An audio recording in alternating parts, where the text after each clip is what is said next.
理性を抑えて作詞言う間にも Now 真実知り Now じっとも待ともじゃない Ladies and gentlemen, welcome to Current Cinematic Conundrums. I'm your host Flo. Stay tuned for a discussion of Las Tinieblas and Marlina, the Murderer in 4 Acts. Right after this is Knockout Monkey with the song Bite.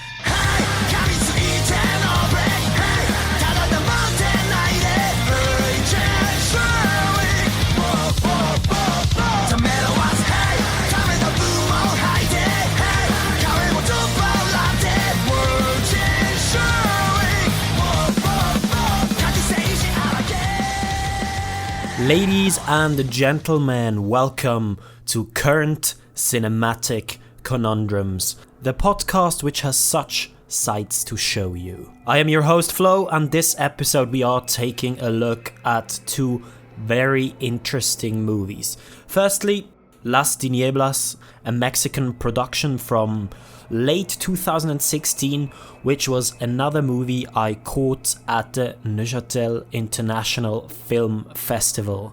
Additionally, we will talk about Marlina, the Murderer in 4 Acts from Indonesia, which is another movie I did watch at NIFFF.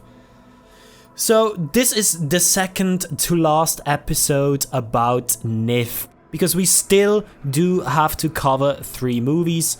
After that, we will start the regular format of CCC, which I will address in detail once we have reached that point.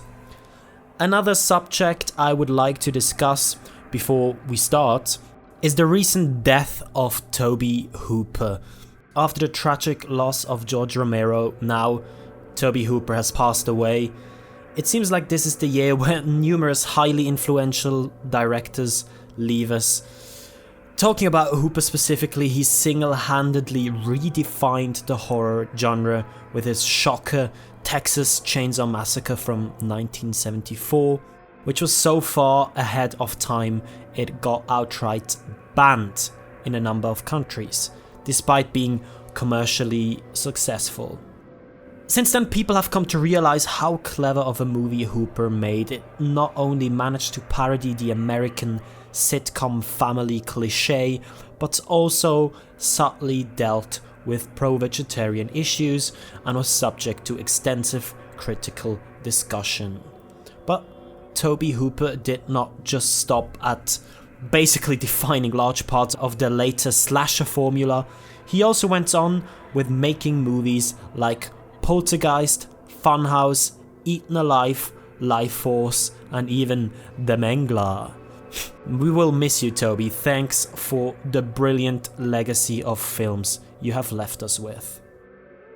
Now, in a more happy tone, let us move on to the film discussions, and Las Tinieblas is up first. We will listen to a trailer and then continue with the synopsis. In a world where terrible mainstream rules the realm of cinema, 2 movie buffs embark on an epic journey to restore the balance. In a monumental quest to unite art and trash and bring glory to the underbelly of cinema.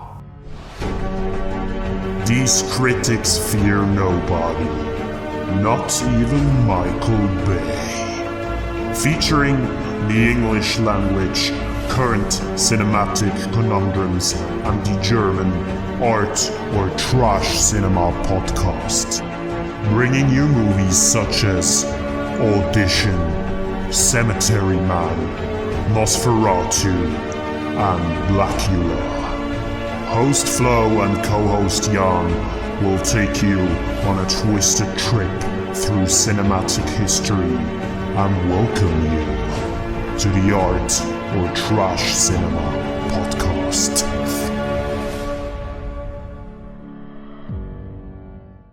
The Art or Trash Cinema podcast is available on iTunes, SoundCloud, and all major podcast apps for free. Warning, this program is not safe for work and contains explicit language.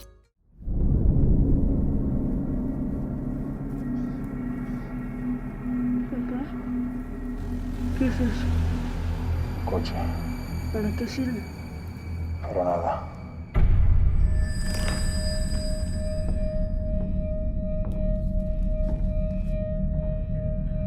Ya viene. ¿Qué cosa? La oscuridad. Sí, sí.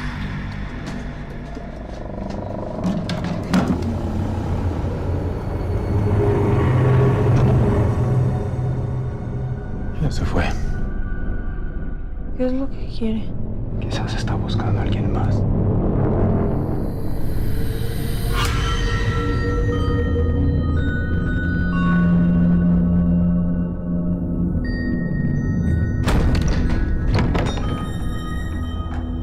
¿Qué le hiciste a Marcos? Quería irse y llevárselos a ustedes. A ti y a tu hermano.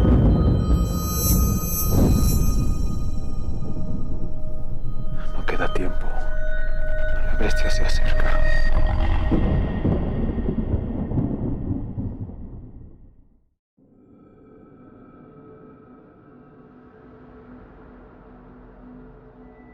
Welcome back, and we will start with Las Tinieblas.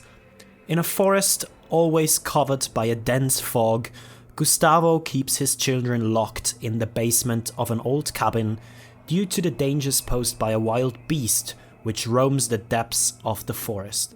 When Marcos, the eldest son, goes missing after going hunting with his father, Argel, the younger son, starts to realize that things are not what they seem to be. In the attempt to find his brother, Argel discovers the mysteries and secrets of the forest, and also his father. Now, this is a rather hard movie to talk about. Firstly, I went in expecting some kind of backwoods slasher action with a lot of violence. However, what I got was pretty much completely the opposite. This movie relies on atmosphere a lot, which makes it also a very slow burn. Nevertheless, it is good at what it does with regards to creating an oppressive and looming atmosphere with a lot of fog, dark trees, and a claustrophobia-inducing cabin. However, in terms of story, there are some significant flaws, which I will address in a minute. Thus, I would like to give a recommendation before I go into spoilers. This movie could potentially be hard to sit through if you are not the type of person that can enjoy a movie for its atmosphere only. So, I will give this a 1/4 of a stamp of approval. Now, spoiler warning. This is where we are going to go into a more detailed discussion of Las Tinieblas, or The Darkness, which is its English title. Even now with my viewing experience being a while back, I have a hard time talking about this movie. Usually things get easier to talk about once a certain time has passed. At least that's the case for me. And as I mentioned before, the movie does atmosphere extremely well. The great acting regarding both Gustavo and his children definitely helps to build this desolate world. However, Las Tinieblas certainly has a lot of flaws too, which are most apparent with regards to the story. While it is clear that the movie does not want you to know what actually was going on in order to create more mystery, this kinda left me dissatisfied. The movie explains absolutely nothing about why the family is in the woods, why the other people in the woods are hostile, and most important of all, if the beast is real or made up by Gustavo. It throws us numerous curveballs, sending us tumbling in different directions, which I appreciate. However, at the end, this left me fairly annoyed. Thinking about it now, it makes me suspect that the writers somehow wrote themselves into a corner, which there was no way out of. Thus, the ending feels very much like a cop-out. Sadly, yeah, this is very disappointing, seeing that the dialogue in the movie is written perfectly and the brilliant acting only supports the gravitas of the situation. A simple example of this issue is the gas masks. At the beginning of the movie, we think that the gas masks are a necessity in this potentially post-apocalyptic world, which is something that is not addressed either. By the end, however, we find out that they are not, as Ahel can take off his mask without being affected at all. And this is also the last we see or hear with regards to this gas mask issue. It is never mentioned again. And it's small things like these that sort of pissed me off in the end. Nevertheless, the movie also has a lot going for it. The visuals are somewhat reminiscent of the 30s and 40s golden age universal horror films, while also relying on an almost art house look, which certainly works well for this type of post-horror film. One of the strongest scenes for me was the ending. Ignoring the fact that nothing really was explained, the movie is just dark. You hear the rain outside of the cabin, and then the son asks his dad a question after having fled back to the confines of the children's prison, basically.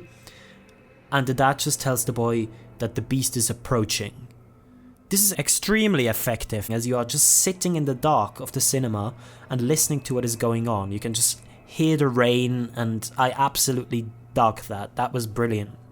As I mentioned before, both the setting and the atmosphere in Las Tinieblas are absolutely fantastic, and for me certainly justify watching this movie. Especially because it's coming from Mexico, and I don't think we've seen anything like it before in the horror genre.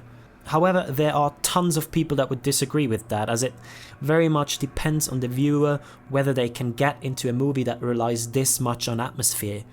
Being paced extremely slowly might put off a lot of people. However, if you are into some of the classic Italian horror movies, which sometimes used to rely on atmosphere equally heavily, you just might get a kick out of this. Just looking at the mixed reviews this movie gets online clarifies that there are certainly highs and lows strewn throughout this movie, somewhat splitting the audience's opinion basically. Now give this one a watch if you dig really atmospheric movies, and especially if you have a soft spot for loads of fog in movies, which I am certainly guilty of when considering my love for 30s and 40s horror cinema. Thus, from me this movie earns a 5 out of 10. Be careful now, La Bestia está cercando, and see you after this short break for Marlina, the Murderer in 4 Acts from 2017. Lo orang mau apa kesini? Ambil kamu uang. Semua kamu ternak. Kalau masih ada waktu, tidur dengko. Kita bertujuh.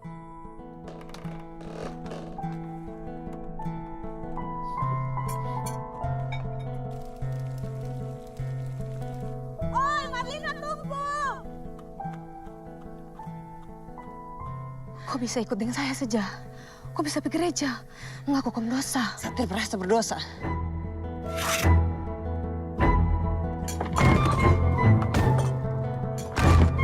Saya cuma mau dengan kepala kembali. Masuk sudah. Sumpah demi Tuhan, saya tidak tidur dengan laki-laki lain. Kalau begitu kau kasih lari tuh sekarang. Sekarang! Kau tidak percaya sama saya, Marlina? Tidak mau cerita. Kenapa kau bawa itu? Ini sam tahanan. Malam ini, kau adalah perempuan yang paling beruntung. Saya perempuan paling sial sudah malam ini.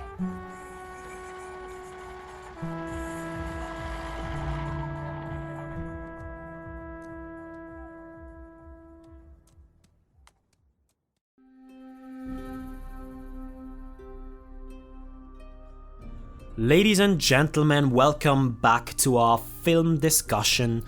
We are talking about Marlina, the Murderer in 4 Acts from 2017.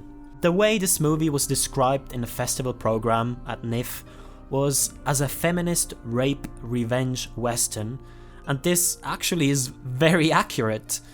Indonesian director Muli Surya takes us on a journey which resembles a road trip film with Tarantino-esque vibes. The synopsis goes as follows. In a far-flung corner of Indonesia, Marlina, played by Marsha Timothy, a young widow receives an unwelcome guest.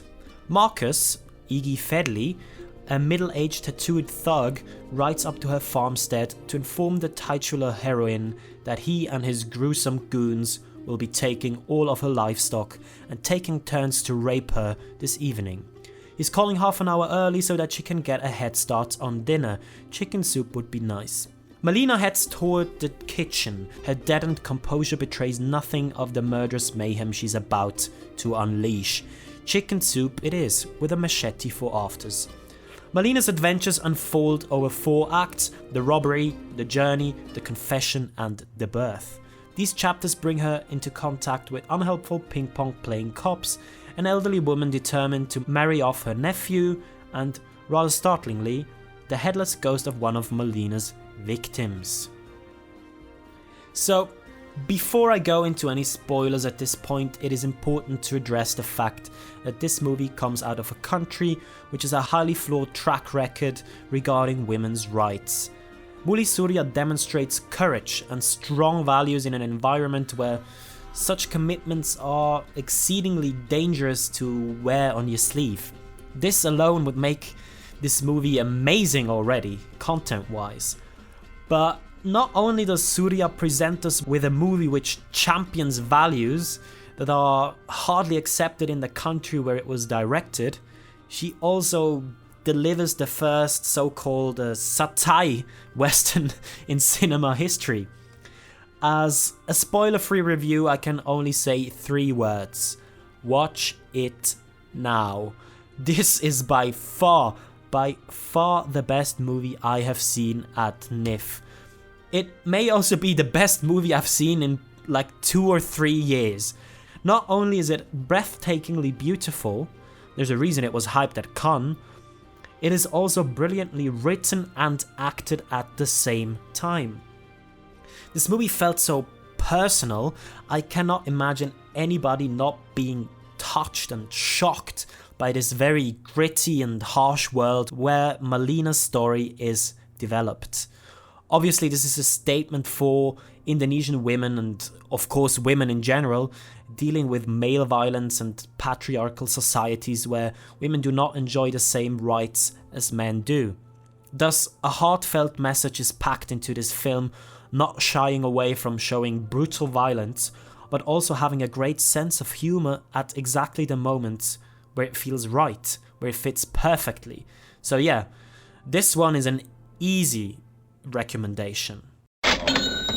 Now, going to further detail and possibly spoiler territory. I have mentioned the visuals before. Marlina is absolutely gorgeous. The landscape shots are breathtaking. The indoor scenes are done perfectly and can be dark and ominous when necessary. The cinematography borrows a lot from the old spaghetti western genre, but spices it up with a hint of Asian flair now and then. The same, by the way, goes for the music as well. It feels like you're listening to a classic Ennio Morricone track after he has been on holidays in Indonesia, which obviously fits perfectly.